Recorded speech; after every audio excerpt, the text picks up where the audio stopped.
Il est 13 heures et c'est l'heure du bulletin d'information. Madame, monsieur, bonjour et bienvenue.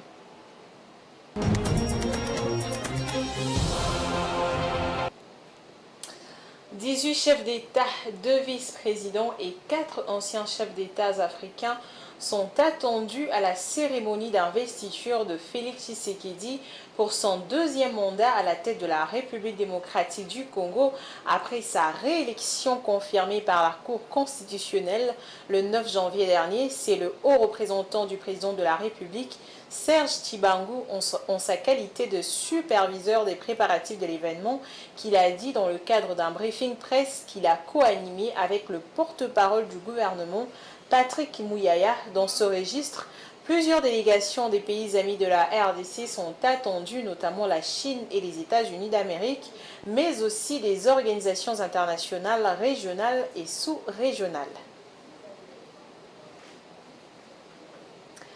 Et puis, le poste frontalier de Kamako a accueilli mercredi 17 janvier 2024 près de 200 Congolais expulsés du sol angolais pour un séjour irrégulier et exploitation illégale de diamants.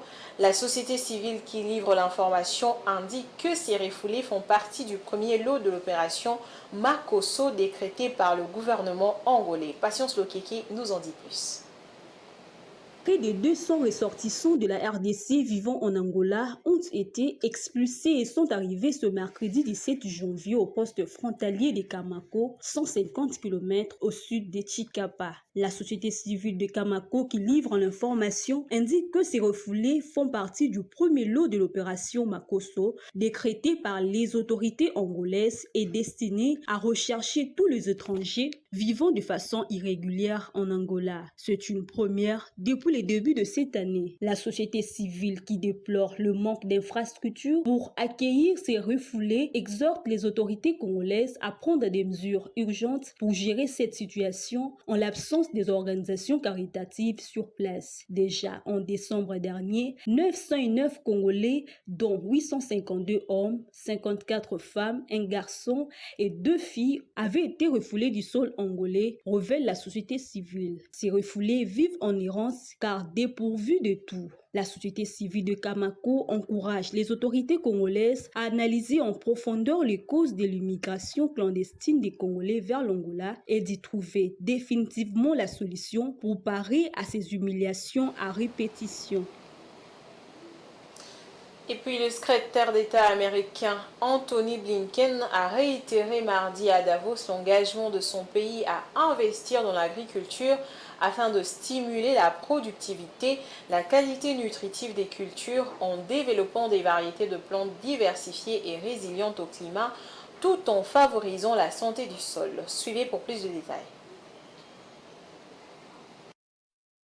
Plus de 700 millions de personnes souffrent de la faim dans le monde selon les Nations Unies. La demande mondiale de nourriture va augmenter de plus de 50% d'ici 2050, mais les changements climatiques et d'autres facteurs de stress réduisent les rendements des cultures. Le secrétaire d'État américain Anthony Blinken, en collaboration avec l'Union africaine et l'Organisation des Nations Unies pour l'alimentation et l'agriculture, ont lancé une nouvelle initiative, Vision pour des cultures et des sols adaptés. La vague fait partie de l'initiative Feed the Future de l'USAID. Selon Anthony Blinken, il s'agit d'une réponse globale du gouvernement américain à l'insécurité alimentaire dans le monde. L'approche qui a été adoptée est très rapide. 2 choses fondamentales sont à soulever dans cette initiative, notamment l'investissement au-dessus de la surface cultivable qui consiste à identifier les cultures africaines les plus nutritives et les plus résilientes au changement climatique en améliorant ces variétés et en les livrant au monde entier, et en même temps, les investissements en dessous où des sols sains ont été cartographiés, conservés et construits. Anthony Blinken a aussi souligné que si les choses sont faites correctement avec des bonnes semences, les populations pourraient obtenir les bons sols afin d'avoir une base agricole pour l'avenir. La VAX fait partie de Feed the Future, l'initiative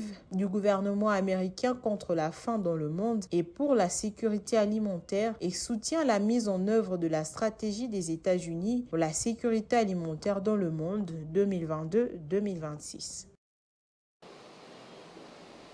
C'en est fini pour ce 13h. Merci à vous de nous avoir suivis, madame, monsieur.